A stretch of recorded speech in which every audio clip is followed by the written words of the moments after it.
Number A0 का मौसा निकालना है। मौसा क्या होता है कि दो संख्या का उभयनिष्ठ संख्या तो होता ही है, लेकिन बड़ा उभयनिष्ठ नंबर होता है।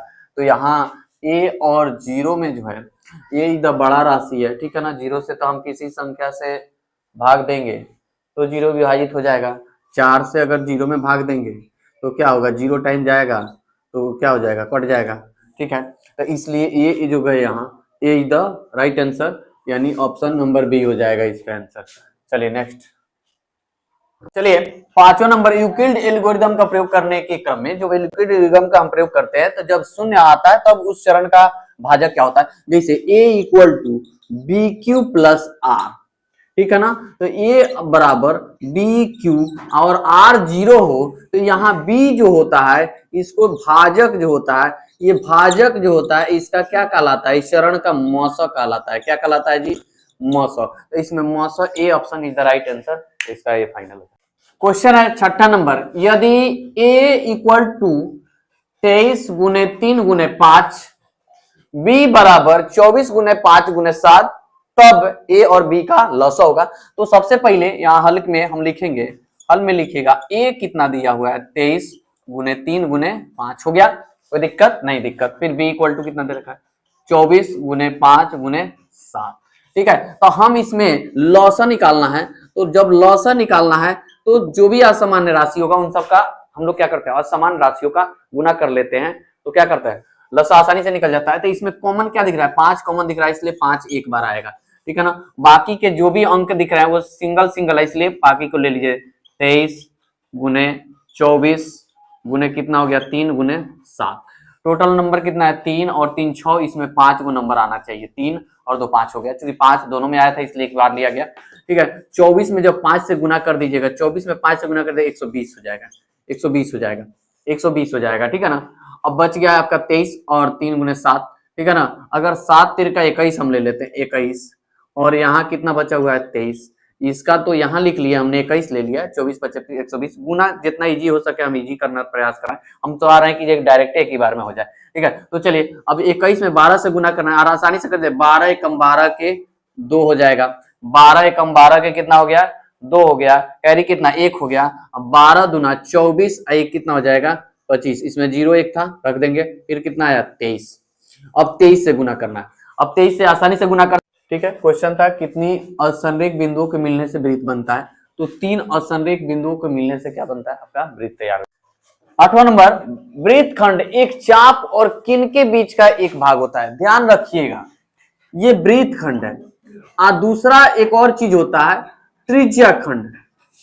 त्रिज्या खंड, अगर त्रिज्या के द्वारा वृत्त को काटा जाए, त्रिज्या के द्वारा वृत्त को खंडित किया जाए, तोड़ा जाए, खंडित किया जाए, थोड़ा सा बोली आवाज पे ध्यान रखिएगा, जिया जाए तो क्या बनता है, त्रिज्या खंड बनता है, ठीक है ना। त्रिज्या के माने त्रिज्या के द्वारा अगर वृत्त को खंडित किया जाए तो त्रिज्या खंड बनता है। जैसे एक वृत्त है और यहां से हम त्रिज्या के द्वारा इतना भाग को काट लिए, यानी वृत्त के इतने हिस्से को हमने काट करके निकाल दिया, तो ये जो बन रहा है ये क्या बन रहा है, त्रिज्या खंड, इसका नाम क्या है त्रिज्या खंड, ठीक है ना। दूसरा क्या है वृत्तखंड, दूसरा क्या है वृत्तखंड, ध्यान रखिएगा। वृत्तखंड क्या होता है, यानी जीवा के द्वारा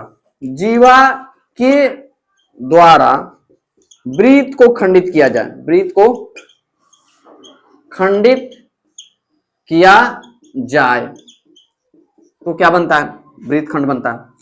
यानी जीवा के द्वारा वृत्त को खंडित किया जाए तो वृत्तखंड बनता है। जैसे ये आपका क्या है वृत्त है और यहां से यहां इसे जीवा, ये ना होती है जीवा, क्या होती है वृत्त के जो दो बिंदुओं को मिलाने वाली जो रेखा होती है उसी को जीवा बोलते हैं। जैसे यहां से बहुत सारी जीवाएं हो सकती है, तो यानी कितनी भी वृत्तखंड काटा जा सकता है। तो यहां मजे से ये इतना काट लिया जाए तो ये जो काट करके ये इतना भाग हम निकालेंगे तो यही वृत्तखंड कहलाएगा, क्या कहलाएगा वृत्तखंड। तो इसलिए इसमें जो समझा वृत्तखंड का चाप और किसके बीच का भाग होता है, तो जीवा के बीच का भाग जो होता है वो क्या कहलाता है, वृत्तखंड कहलाता है। ये फाइनल हो गया। चलिए 9 नंबर, एक वृत्त पर कितनी स्पर्श रेखा खींची जा सकती है। एक वृत्त पर कितनी स्पर्श रेखा खींची जा सकती है, 1 2 3 और अनंत लिखा हुआ है। चलिए वृत्त, पहले वृत्त बनाते हैं। ये वृत्त पर कितनी बिंदुएं होती है, अगर बात करें इस वृत्त पर, ये वृत्त को बनाने में कितनी बिंदुओं का लिया गया होगा, तो आप गण के बताइएगा। नहीं बता सकते, कितना गिनेंगे, जितना बड़ा उतनी बड़ा बिंदु आएगी, तो इसलिए इसमें जो होगा अनंत होंगे। क्या होंगे? अनंत। ठीक है, तो जब अनंत बिंदु है, यहां टच किया इस बिंदु पर, तो एक, फिर हर जगह जहां जहां ये टच करते जाएगी वहां वहां स्पर्श बिंदु बनता जाएगा। इसलिए इस पर स्पर्श मैंने वृत्त पर असंख्य बिंदुएं हैं, इसलिए इस पर मैंने स्पर्श बिंदु जो होंगे असंख्य होंगे। ठीक है, असंख्य का मतलब क्या होता है? अनंत होता है। ठीक है, तो यहाँ D is the right answer हो जाएगा आपका। चलिए 10 नंबर, यदि a इक्वल टू 30 डिग्री, ए कितना दिया है? 30 डिग्री दिया है, हम लिख सकते हैं दिया है, या हल डाल सकते हैं। ए कितना दिया है? 30 डिग्री। तो निकालना क्या है? तो क्या करना है? 2 tan a बट्टा में 1 माइनस tan स्क्वायर होगा ना जी?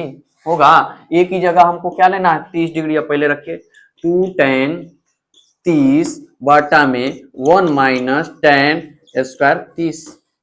ठीक है, तो 2 tan यानी 2 tan 30 का मान कितना होता है, कोई बताए तो? 2 tan 30 का मान 1/√3 कितना होता है भाई? 1/√3 होता है, बट्टा में फिर 1 माइनस tan स्क्वायर 3 यानी 1/√3 का क्या हो जाएगा? स्क्वायर हो जाएगा। ठीक है ना, tan स्क्वायर 30 डिग्री है ना, तो 30 डिग्री का मान 1/√3 होल स्क्वायर कर देंगे। अब चलिए थोड़ी सी आगे बढ़ेंगे, तो ये 2 एकम 2, क्योंकि ये ऊपर वाला है, 2 एकम 2 बट्टे में क्या हो जाएगा? √3। ये क्या होगा? 1 माइनस 1 का स्क्वायर 1 और √3 का स्क्वायर कितना हो जाता है? 3 हो जाता है। किसी भी नंबर अगर रूट में है, अगर उसका स्क्वायर हम निकालेंगे तो वो संख्या जो है रूट से बाहर हो जाती है। ठीक है, आइए थोड़ी सी ऊपर कर दे रहे, इधर आ जाइए। इधर कितना है आपका? 2/√3। ठीक है, 2/√3। अब यहाँ इसके नीचे था, इसलिए हम एक काम करते हैं, पहले इसको हल ही कर दे, आपको लोग को दिक्कत होगी। 2/√3 हो गया, ये 1 है ना, इसके नीचे आप 1 डाल दीजिए, क्योंकि ये बट्टे में है तो इसको भी बट्टा की तरह बना सकते हैं। इसके नीचे आप 1 दे, वो 1 और 3 का लासा कितना हो जाएगा? 3 हो जाएगा। 1 से दाग देना होगा 3 में, तो 3 बार में 1 में फिर 3 से गुना कीजिएगा, 3 माइनस 3 एकम 3 1 एकम 1 हो गया। अब आ जाइए 2/√3 बट्टा में 2/3 हो जाएगा। अब पलट जाएगा, 2/√3 हो जाएगा, आई पलट करके 3 ऊपर 2 नीचे, 2 से 2 कैंसिल। ये देखिए, ये कोई भी रहता है, अगर 2 है ना तो इसमें √2 इंटू √2 है, अगर 5 है ना तो अगर √5 इंटू क्या है? √5। ठीक है, तो इसलिए 3 है, और यहाँ √3 से, तो इसमें 2 को √3 है ना, √3 है तो √3 इंटू 3 होगा कि नहीं होगा? होगा ना। अगर इस √3 से एक √3 कटेगा, एक √3 तो बचेगा ना, क्योंकि ये 3 के अंदर कितने √3 होते हैं? 2 √3 होते हैं। एक √3 से एक √3 गायब हो जाएगा, एक √3 बचेगा। आपके पास कितना बच रहा है? √3 इज द राइट आंसर। अगर इसका वैल्यू अगर हो सकता है कि आपको थीटा में दिया हो, तो कितना का मान है जी? ये tan जो है 60 का मान है। कितना का मान है? tan 60 का। या ऑप्शन में अगर ये नहीं देता है तो cot 30 आपका दिया होगा। दोनों में कोई एक मान होगा, यही आंसर।